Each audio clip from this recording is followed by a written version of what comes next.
नुमलीगढ़ के राष्ट्रीय राजमार्ग में बड़ा सड़क हादसा हुआ है जिसमें मौके पर ही 3 लोगों की मौत हो गई है।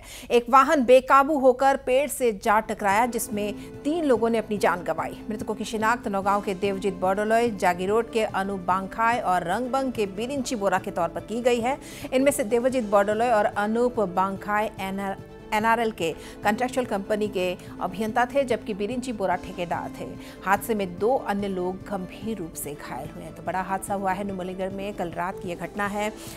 राष्ट्रीय राजमार्ग पर यह बड़ा हादसा हुआ है जिसमें 3 लोगों ने मौके पर ही अपनी जान गंवाई है। एक वाहन बेकाबू होकर पेड़ से जा टकराया जिसमें इन 3 लोगों की मौत हो गई। वहीं अन्य 2 लोग गंभीर रूप से घायल बताए गए हैं। 11:45 माনত 12টা বজাত আমি গম পালোঁ। আমাক আৰক্ষীয়ে ফোন কৰিছিলে। 12টা বজাত আহি পাইছোঁ। তেতিয়া মানুহ আমি উদ্ধাৰ কৰি আছিলোঁ আৰু বহুত মানুহো আছিলে লগত। 11:45 মানত এক্সিডেণ্ট হৈছে। 15 মিনিটমান তেওঁলোকে গাড়ীতে আবদ্ধ হৈ আছিলে। তাৰপিছতে আমি 12টা বজাত আপোনাৰ উদ্ধাৰ কৰি আমি বিবেকানন্দত পঠিয়াইছোঁ। ইয়াত একো মৰা নাই বা হেৰি হোৱা নাই। বিবেকানন্দ গৈহে হৈছে। টোটেল 5জন মানুহ আছিলে আৰু 5জনৰ ভিতৰত এতিয়া 3জন পুৰা ইয়াতে আছিলে স্পটত।